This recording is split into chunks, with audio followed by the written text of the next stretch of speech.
आज के हमारे युवाओं के लिए, आज के हमारे जनरेशन्स के लिए ब्रह्मचर्य कितना जरूरी हो चुका है, उसके लिए आज मैं कुछ विशेष बातें आपको बताऊंगा। क्योंकि जिस कदर से और जिस तरीके से आज के हमारे युवाओं ने ब्रह्मचर्य को जो खोया है ना, आप ऐसा समझ लीजिए कि महज 14 साल, 12 साल, 15 साल में आज हमारे युवा और लड़कियां अपने ब्रह्मचर्य को खो चुके हैं। इसका पीछे जो सबसे बड़ा कारण हो रहा है ना, जो हर घर के हाथ में मोबाइल पहुंच गया। ये मोबाइल से क्या हो रहा है कि इस तरीके के वीडियोस को देखते हैं ना, उसमें जो इतनी अभद्र है, इतनी अश्लील है, इतना गंदा है, उसको देखने से मतलब कोई भी लड़की हो उसका मन खराब हो जाता है, कोई भी लड़का है उसका मन खराब हो जाता है। और ये बहुत ज्यादा हो गया। इससे हमारे जो युवा हैं या लड़कियां हैं, ये इतनी ज्यादा सेक्सुअल डिसऑर्डर्स में, इतनी ज्यादा आप ऐसा समझ लीजिए कि शारीरिक रोग में आज ग्रसित होते जा रहे हैं। कई ऐसे लड़के हैं जो इतने पतले, दुबले, कमजोर, मानसिक शक्ति सब कुछ छत और विछत हो चुका है। उसकी वजह से लड़कों को बहुत ज्यादा अलग अलग प्रकार के गुप्त रोग हो रहे हैं। लड़कियों को भी श्वेत प्रदर और बहुत तमाम प्रकार के क्या क्या अलग अलग भयानक बीमारियां हो रही है, क्योंकि इतनी छोटी उम्र में अपने ब्रह्मचर्य व्रत को खो रहे हैं, जिसकी वजह से भयानक नुकसान लड़कियों को भी हो रहा है। और पूरी हमारी जो समाज है, पूरी जो कल्चर है, उसमें भी बहुत बड़ा प्रभाव पड़ रहा है। आज मैं आप लोगों को एक ऐसे महापुरुष हैं जिनकी जीवन को अगर आप थोड़ा देखें और उनकी कुछ कवित्त हैं उसको अगर आप थोड़ा समझें, मैं आज आपको कुछ ऐसी बातें बताना चाहता हूं जिससे आपका ब्रह्मचर्य ना वो पुष्ट हो। और आप अगर ब्रह्मचर्य को अगर आप पालन करते हैं तो आप ऐसा समझ लीजिए ब्रह्मचर्य पालन करने वाले लोग बहुत ज्यादा एक तो शक्तिशाली भी होते हैं। पहली बात, शारीरिक शक्ति बहुत होती है, तेज होते हैं, इनके चेहरे में बहुत ज्यादा तेज होता है। आप ऐसा समझ लीजिए इनकी जीवन जो गृहस्थाम जीवन है उससे बहुत हटके होते हैं ब्रह्मचर्य व्रत पालन करने वालों का। जैसे आप हनुमान के बारे में सुने होंगे, कितना उनका ताकत था, कितना उनका नाम हुआ, यश कीर्ति हुआ, बहुत ज्यादा। तो हमारे जीवन में ब्रह्मचर्य व्रत को पालन करने के लिए एक बहुत ही शानदार कविता है, मैं आपको थोड़ा सुनाता हूँ, आप उसको थोड़ा ध्यान से समझिएगा। आप उसको ऐसा समझ लो, आप यदि लड़के हो तो लड़कियों की तरफ से आकर्षण नहीं होना है, अगर आप लड़की हैं तो लड़कियों की तरफ से आकर्षित नहीं होना है। इसलिए दोनों को मैं एक में मिक्स करके ये बातें आपको सुनाता हूँ।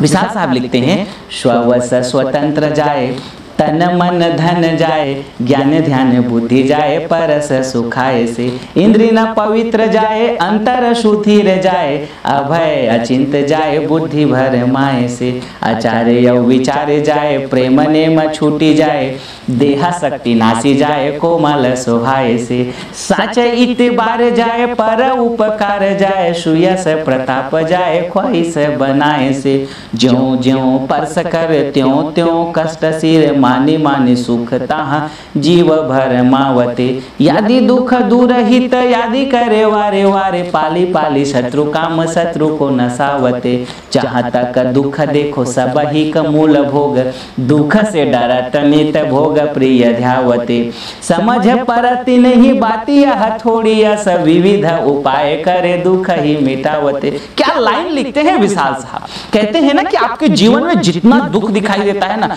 जो कुछ भी आपको दिखाई दे रहा है दुख, कहते हैं जहां तक दुख देखो सब ही को मूल भोग, कहते हैं कि जितना आपको दुख दिखाई दे रहा है इस संसार में, उसके पीछे का जो मेन कारण है ना वो है भोग।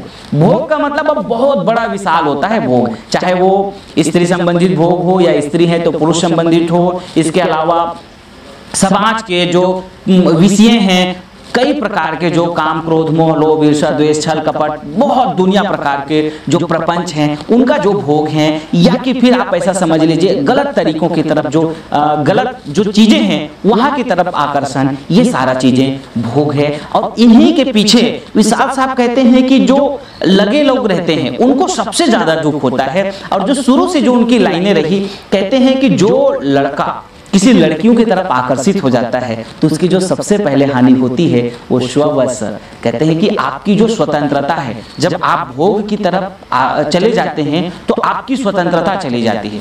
जैसे आप देखो, कोई लड़का हो या लड़की हो, जब वो लड़के की तरफ लड़की अगर अट्रैक्ट हो गई है तो वो हमेशा जो है, आप ऐसा समझ लीजिए, उसकी स्वतंत्रता चली जाती है, वो फिर स्वतंत्र नहीं रहेंगे। अब लड़का का फोन आया जब भी तो वो लड़की को बात करना पड़ेगा, या लड़का है तो लड़की का जब भी फोन आया तो बात करना पड़ेगा। मतलब आप स्वतंत्र नहीं रह गए। जब आप भोगों की तरफ आकर्षित होंगे तो आपकी स्वतंत्रता पूरी तरह से चली गई। स्ववश स्वतंत्र जाए, तन मन धन जाए। फिर कहते हैं कि आपका तन, आपका मन और आपका धन। आपका तन का मतलब क्या है? जब आप ब्रह्मचर्य को विखंडित करते हैं ना, तो आप ब्रह्मचर्य को जब खोते हैं तो आपकी तन की, आप ऐसा समझ लो, ब्रह्मचर्य ही सबसे बड़ा ताकत है।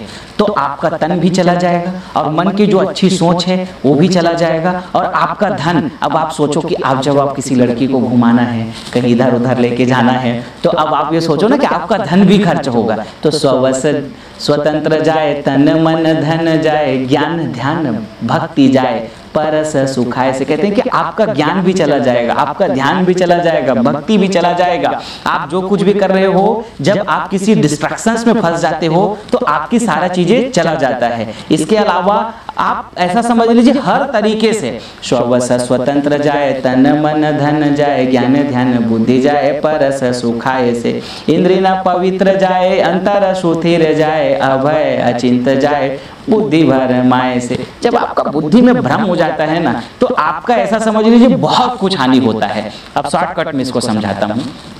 शॉर्टकट में सीधी सीधी सी बातें हैं। जब आप किसी लड़की की तरफ अट्रैक्ट हो जाते हो या आप किसी लड़के की तरफ अट्रैक्ट हो जाते हो, तो आप अपने जीवन में जो कुछ भी बनना चाहते थे, जो कुछ भी करना आप चाहते थे, बड़े आदर्श को जो आप छूना चाहते थे, वो नहीं छू पाते हैं। और उसके बाद भी आपकी कहीं अगर आप गलत काम कर बैठते हैं तो बदनामी भी होती है, आपकी अपयश भी होती है। और आप ऐसा समझ लीजिए कि ब्रह्मचर्य को जितना ज्यादा आप नष्ट करेंगे उतने ही ज्यादा आपके जीवन में कई सारे तकलीफें आएंगी।